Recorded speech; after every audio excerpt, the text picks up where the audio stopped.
प्यारे बच्चों सुप्रभात।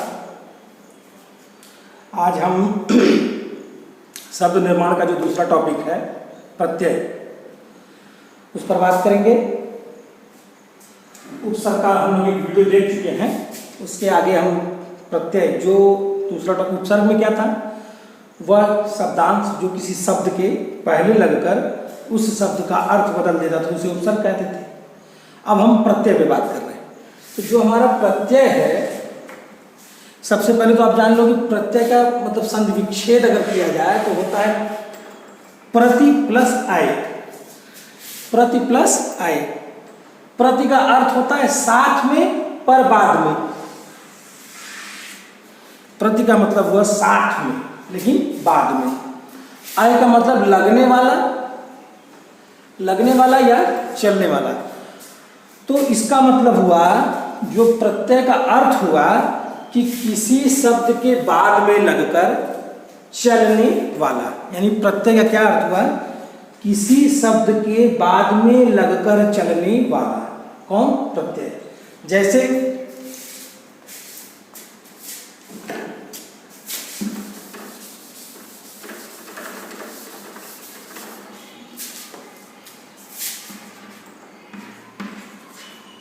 दूध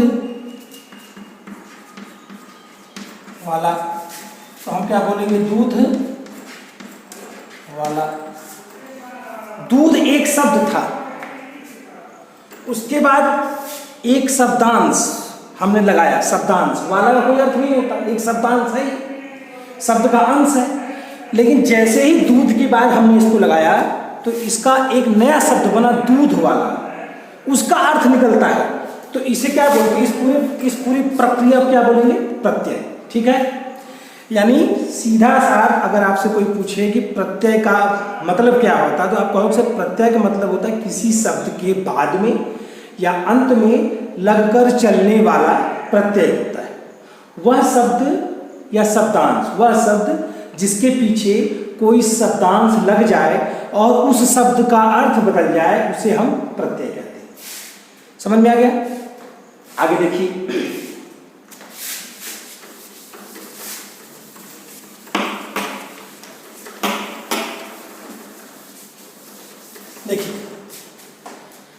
प्रत्यय जो है दो प्रकार का होता है। प्रत्यय दो प्रकार का होता है, कृत प्रत्यय और दूसरा तद्धित प्रत्यय। कृत प्रत्यय और तद्धित प्रत्यय, ये प्रत्यय के प्रकार है। प्रत्यय क्या था? किसी शब्द, वह शब्दांश जो किसी शब्द के बाद लगता है और उस शब्द का अर्थ बदल देता है। अब प्रत्यय के दो प्रकार हैं, एक कृत प्रत्यय और एक तद्धित प्रत्यय। अब हम कृत प्रत्यय के बारे में देखते हैं। क्रिया या धातु। सिंपल आ जाएंगे कि हिंदी, जिसको इंग्लिश में हम वर्ब बोलते हैं, वर्ब। उठ, पढ़, लिख, चल, हंस, खेल, कूद, ये जो शब्द है ये क्या है? क्रिया है, वर्ब है, एक्शन है। तो किसी भी क्रिया, जिसको संस्कृत में धातु भी बोलते हैं, किसी भी क्रिया के बाद कोई शब्दांश जब लगा, किसी भी क्रिया जैसे पढ़, हंस, लिख, खेल, उठ, बैठ, ये सब क्या है? क्रिया है, वर्ब है, एक्शन है। मतलब इससे लगता है कुछ ना कुछ हो रहा है। क्रिया क्या होती है? कुछ ना कुछ होना। वह शब्द जो कुछ काम होने का बताता है कि कुछ काम हो रहा है, उसको क्या बोलते हैं? क्रिया। और क्रिया के पीछे जब कोई शब्दांश लगता है तो वहां पर क्या होता है? कृत प्रत्यय। वहां क्या होता है? कृत प्रत्यय। सिंपल सा आपसे कोई पूछे कृत प्रत्यय, तो आप बताओगे किसी भी क्रिया के बाद जो शब्दांश लगता है उसे कृत प्रत्यय कहते हैं। ठीक। अब क्लास है सर। हाँ, कितने बजे छुट्टी? बस 5 मिनट बाद। अच्छा, तो ऑफिस में आ जाएंगे, वो कुछ और लिखना है ऑफिस में। हाँ, कृत प्रत्यय। ठीक है। कृत प्रत्यय सीधा सा क्या हो गया कि किसी भी क्रिया, उठ, बैठ, लिख, हंस, खेल, कूद के बाद अगर कोई शब्दांश आता है, कोई भी शब्दांश आता है, तो उसे हम क्या कहते हैं? कृत प्रत्यय। और अच्छा एक बात, जैसे कि हमने लिख दिया, जैसे इसको आप एग्जाम्पल से समझिए, इसको आप एग्जाम्पल से समझिए, इसको आप एग्जाम्पल समझिए, कृत प्रत्यय का एग्जाम्पल देखिए, कृत प्रत्यय का एग्जाम्पल देखिए। जैसे आप मान लो लिखा है पढ़, इसके साथ हमने जोड़ दिया ना, ये हो जाएगा पढ़ना। पढ़ दूसरी चीज थी, एक शब्दांश ना जोड़ा तो क्या बन गया पढ़ना। पढ़ना का अर्थ दूसरा है, पढ़ का अर्थ दूसरा है, पढ़ना का अर्थ दूसरा है। तो ये क्या है, पढ़ एक क्या है क्रिया, ये क्रिया है या धातु, क्रिया है या धातु। उसके बाद ये ना शब्द लगा है तो एक नया शब्द बना है पढ़ना। तो किसी क्रिया के बाद जब कोई शब्दांश हम लगाते हैं और कोई नया शब्द बनता है तो उसे हम क्या बोलते हैं, कृदंत प्रत्यय। यानी इस शब्द को हम बोल सकते हैं कृदंत शब्द, कृदंत शब्द। कृत प्रत्यय यानी क्रिया के बाद कोई शब्दांश लगा तो ये कृत प्रत्यय हुआ, और जो नया शब्द बना, जो नया शब्द बना पढ़ना, वह कृदंत शब्द कहलाता है। आगे देखिए, जैसे देखिए हंस ना, क्या हो जाएगा हंसना। खेल ना, क्या हो जाएगा खेलना।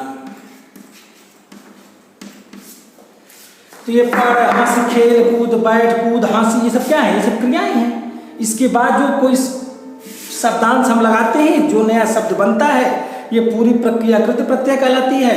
और ये जो शब्द बन रहे हैं ये कृदंत शब्द कहलाते हैं। ठीक है, अब जैसे आप और एग्जाम्पल देखना चाहो देखिए, जैसे मान लीजिए और भी एग्जाम्पल हम आपको देते हैं।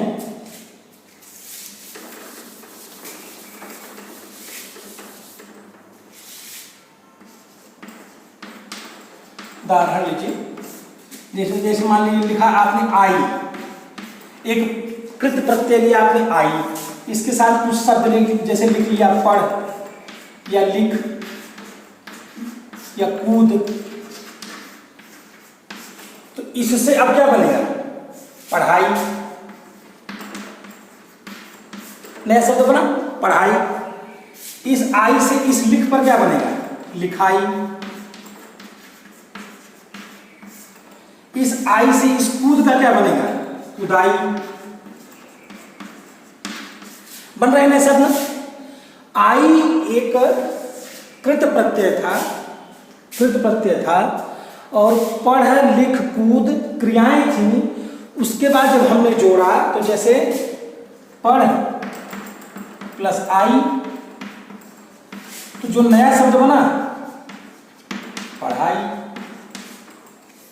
ये जो शब्द बना पढ़ाई एक दूसरा शब्द हो गया।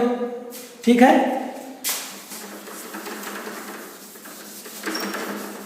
और भी एग्जाम्पल आप चाहे तो देख सकते हैं। जैसे आई प्रत्यय था, अब ई प्रत्यय ले लीजिए। जैसे ई, आई से देखा, ई से लीजिए। जैसे कि ई से कोई एग्जाम्पल सोचिए आप, जैसे ई प्रत्यय अगर लगा दिया जाए तो कोई, जैसे देखिए बोल प्लस ई क्या हो जाएगा बोली। हंसी प्लस ई हंसी। पता लगा ना, सारे प्रत्यय हैं, मतलब क्रिया के बाद जो लग रहा है वो कृत प्रत्यय में, कृत प्रत्यय में आता है। जो नए शब्द बनते हैं वो क्या कहलाते हैं कृदंत शब्द। ठीक है, अब जैसे देखिए एक नया कृत प्रत्यय ले लिया आवा।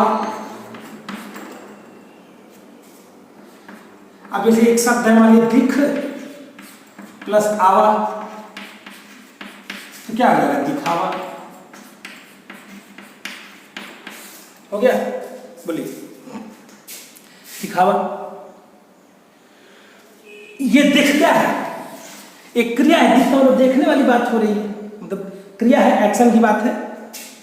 तो यानी कृत प्रत्यय का सीधा सा अर्थ है किसी भी क्रिया के बाद कोई शब्दांश जब आता है तो वह कृत प्रत्यय होता है, और जो नया शब्द बनता है उसे क्या बोलते हैं? कृदंत शब्द। ठीक है, इस तरह से आप और भी शब्द जैसे आई अन, जैसे और भी आप ले लीजिए कोई चीज, जैसे आवट। जैसे मान लिया आपने एक शब्द लिया आवट, एक आपने शब्दांश लिया आवट,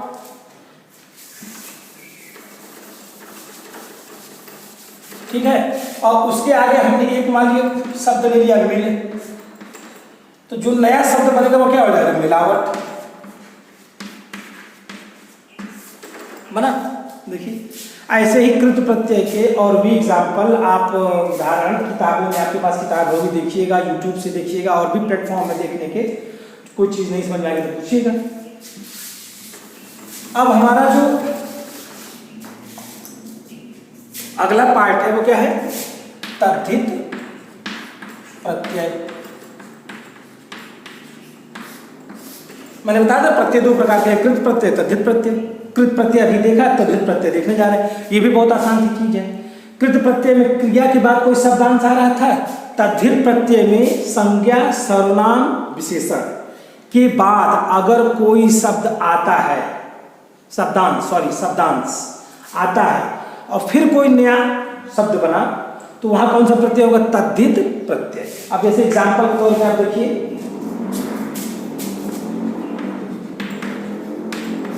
लड़का क्या है? संज्ञा है। संज्ञा क्या होती है? संज्ञा की परिभाषा सभी लोग जानते हैं। दुनिया में कोई भी चीज जिसको हम नाम दे सके मोटी भाषा में, उसको बोलते हैं संज्ञा।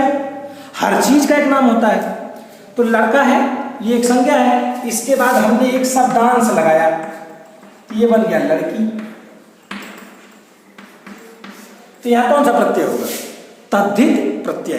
तद्धित प्रत्यय कहां पर होता है? संज्ञा, सर्वनाम या विशेषण जैसी कोई चीज हो, उसके बाद कोई शब्दांश आता है, कोई अक्षर आता है या शब्दांश आता है, तो फिर जो नया शब्द बनता है वहां पे तद्धित प्रत्यय होता है। अब जैसे देखिए सिंपल सा वीर। वीर क्या है? एक विशेषण है। विशेषण क्या होता है? विशेषण क्या होता है? जो संज्ञा या सर्वनाम की विशेषता बताए। जैसे मैं कहूं कि राम बहुत वीर है, तो राम की विशेषता बताई जा रही है। कौन सा शब्द बता रहा है? ये शब्द बता रहा है, इसलिए ये विशेषण है। ठीक। अब अगर इस वीर के साथ हमने ता एक शब्दांश जोड़ दिया, तो नया शब्द क्या बनता है? वीरता। इसका अर्थ दूसरा हो गया। तो यानी कि संज्ञा हो गया, विशेषण हो गया, और एक चाहो तो आप सर्वनाम का भी एग्जाम्पल देख लीजिए। जैसे कि एक सर पहले इसमें देख लीजिए, इसमें संज्ञा में एक उदाहरण देखिए, जैसे नाग। अब इसके साथ अगर इन प्रत्यय जोड़ दिए जाए, क्या हो जाएगा? नागिन। क्या आ जाएगा? नागिन हुआ। एक चाहो उस पर देख लो, अपना। अपना क्या? सर्वनाम। सर्वनाम जो संज्ञा की जगह पे यूज किया जाता है, अपना। अब अपना के साथ अगर आपने त्व प्रत्यय लगा दिया, त्व शब्दांश लगा दिए, तो ये क्या हो जाएगा? अपनत्व। अपनत्व बना गया शब्द। इसका अर्थ अलग हो गया, इसका अर्थ अलग है, इसका अर्थ अलग है, इसका अर्थ अलग है, इसका अर्थ अलग है, इसका अर्थ अलग है, इसका अर्थ अलग है, इसका अर्थ अलग है। यानी कि सिंपल सा बात हो गई कि तद्धित प्रत्यय के अंदर संज्ञा, सर्वनाम या विशेषण के बाद कोई अक्षर या शब्द जब आता है, शब्दांश, कोई शब्दांश या अक्षर आता है, तो जो नया शब्द बनेगा वहां पर क्या हो जाएगा? तद्धित प्रत्यय। जैसे आप देख लीजिए, और भी एग्जाम्पल देख लीजिए। जैसे मान लीजिए हमने ले लिया है वान। वान के साथ अगर गुण जोड़ दें तो क्या हो जाएगा? गुणवान। अगर इसके साथ हम बल जोड़ दें तो क्या हो जाएगा? बलवान। हो रहा है ना? जैसे मान लीजिए हमने एक शब्द ले लिया है वाला, एक शब्दांश लिया वाला, उसके साथ कुछ संज्ञा जोड़ रहे हैं, जैसे दूध, तो क्या आ जाएगा? दूध वाला। पानी, तो क्या हो जाएगा? पानी वाला। हुआ। वान, जैसे और भी प्रत्यय जैसे साली, आपने साली एक शब्दांश लिया, शक्ति जोड़ दिया तो शक्तिशाली हुआ। वान, वाला, शक्तिशाली, इक, जैसे मान लिया आपने लिया इक प्रत्यय लिया, इक, जैसे मान लिया आपने प्रत्यय लिया इक, और एक वो ले लिया आपने, मान लिया इसके साथ में दिन ले लिया, तीन मिलकर क्या हो जाएगा, दैनिक। जैसे मान लिया आपने लिया सप्ताह, इसके साथ एक प्रत्यय ले लिया इक, तो क्या हो जाएगा, साप्ताहिक, साप्ताहिक। जैसे आपने प्रत्यय लिया शरीर, सॉरी एक शब्द लिया शरीर, इसके साथ इक प्रत्यय जोड़ दिया तो क्या हो जाएगा, शारीरिक। बस यही चीज आपको जानना है, सिंपल सा, बस ये जान लीजिए। ये टॉपिक आपका खत्म भी हो रहा है। प्रत्यय था जो शब्द या शब्दांश, शब्दांश शब्द के बाद आए प्रत्यय हैं। प्रत्यय दो प्रकार का है, कृत प्रत्यय और तद्धित प्रत्यय। कृत प्रत्यय का सीधा मतलब क्रिया, वर्ब, एक्शन के बाद कोई शब्दांश जुड़ा तो वहां कृत प्रत्यय होगा। उसी का जस्ट उलट संज्ञा, सर्वनाम या विशेषण के बाद अगर कोई शब्दांश आता है तो जो नया शब्द बना वहां क्या हो जाएगा, तद्धित प्रत्यय। ठीक है, तो हम लोग का ये वीडियो जो है आज प्रत्यय पे आधारित था, इसको आप अच्छे से देख लीजिएगा, इसके नोट्स बना लीजिएगा। और सबसे बड़ी चीज कि कम से कम कृत प्रत्यय, तद्धित प्रत्यय के एग्जाम्पल आप लगातार देखिए, किताब में, कॉपी में, न्यूज़पेपर में। अब चूंकि उपसर्ग प्रत्यय दोनों पढ़ चुके, उपसर्ग आगे लगता है, प्रत्यय पीछे लगता है, जान गए। तो कोई ऐसा शब्द पकड़िए, ढूंढिए, सोचिए जिसके आगे भी लग रहा है कुछ, पीछे भी लग रहा है कुछ, छांटने का प्रयास करिए, उसमें संज्ञा निकल रहा है, क्रिया निकल रही है, इस चीज़ को आप पता करिए। अब हम लोग की जो अगली वीडियो जाएगी वो समास पर जाएगी। ठीक है, धन्यवाद।